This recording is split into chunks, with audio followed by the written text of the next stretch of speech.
সম্মানিত খতিব সাহেব এবং আমাদের আজকে এখানে আমরা সৌভাগ্যবশত আমাদের এখানে একজন মেহমান পেয়েছি, আমাদের হাজীগঞ্জ থানার অফিসার ইনচার্জ অর্থাৎ ওসি জনাব মঈনুদ্দিন ফারুক সাহেব এবং অত্র মসজিদের জুমার নামাজ আদায়রত মুসলিম কারাম। আসসালামু আলাইকুম ওয়া রাহমাতুল্লাহি ওয়া বারাকাতুহু। তা আমি তো এই এলাকায় সন্তান, আমি তো আমার অনেক সময় কথা বলেছি। তা আমাদের মাঝে যিনি আমাদের আজকে মেহমান এসেছেন, যিনি আমাদের অতিথি, আমাদের হাজীগঞ্জ থানার অফিসার ইনচার্জ জনাব মঈনুদ্দিন ফারুক সাহেব আপনাদের উদ্দেশ্যে সংক্ষিপ্ত কিছু কথা বলবেন। আমাদের ইমাম মোহাম্মদ সাহেব এবং সামনে উপস্থিত মুসলিম কারাম, আসসালামু আলাইকুম। আমার এখানে প্রায় 9 মাসের উপরে হয়েছে অফিসার ইনচার্জ হিসেবে, অনেকে সিনিয়র অনেকে সিনিয়র না।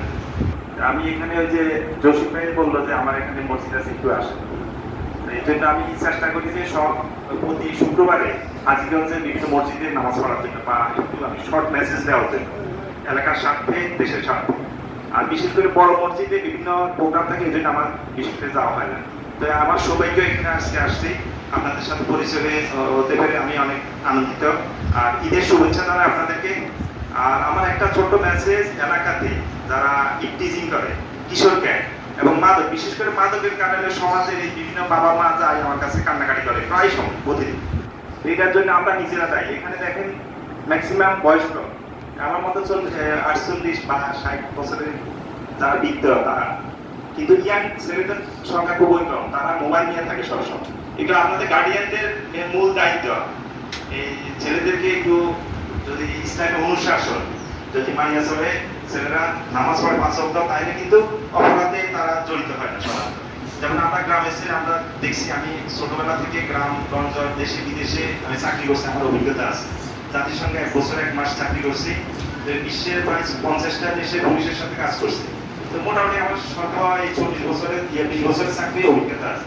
তা আমি আপনার গার্ডিয়ান থেকে পুলিশের একার পক্ষে এলাকার অপরাধ দমন করা সম্ভব? আপনারা যদি সহযোগিতা করেন তাহলে কিন্তু এলাকাতে যারা অপরাধী মাদক ব্যবসায়ী সংখ্যা কত 2-3% নাকি? এটা বেশি না তো?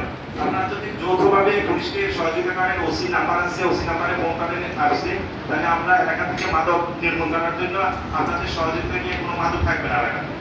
এটা সম্ভব? আপনাদের সবাই সহযোগিতা করবেন ইনশাআল্লাহ। আমি এই যে শুক্রবারে জোহর নামাজ পড়ার বেশি মসজিদে বেশি কথা বলা নিষেধ, তবুও এলাকার স্বার্থে, ঠিক আছে, আমি কয়েকটা কথা বলছি। সবাইকে কামনা করছি সবাই যেন ভালোভাবে থাকে এবং একজন ভালো মানুষ, সবাইকে ভালো মানুষ হইলেই।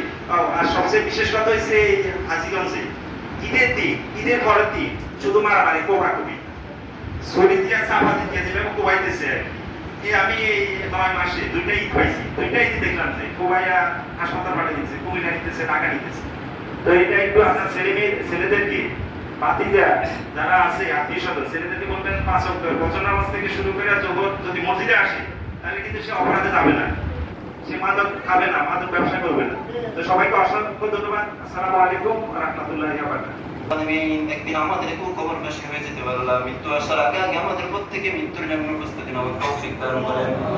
খাঁটি ঈমান আল্লাহ, খাঁটি মুমিন মুসলমান না বানাইয়া আপনি আমাদেরকে মৃত্যুর জন্য ডাক দিয়েন না মাওলা। রব্বুল আলামিন জীবনে একবার হলেও আল্লাহ আপনার ঘর দেখার তৌফিক দান করেন, আল্লাহর ঘর, আপনার ঘর জিয়ারত করার তৌফিক দান করেন, আপনার হাবিবের রওজা মুবারকের সামনে গিয়ে সালাম পাঠ করার তৌফিক দান করিয়েন রব্বুল আলামিন। সর্বশেষ করিয়া আল্লাহ যেদিন মৃত্যু দান করিবেন, আল্লাহ যখন আজরাইল আলাইহিস সালামকে পাঠাইবেন, সেই কঠিন মুহূর্তে মাওলা শয়তানের ধোঁকা থেকে আমাদের সকলকে বাঁচিয়ে আপনার হাবিবের চেহারা মুবারক আমাদের সকলের সামনে তুলে ধরে আমাদের সকলের জবান মুবারকে জারি করে দিয়েন মধুর কালিমা লা ইলাহা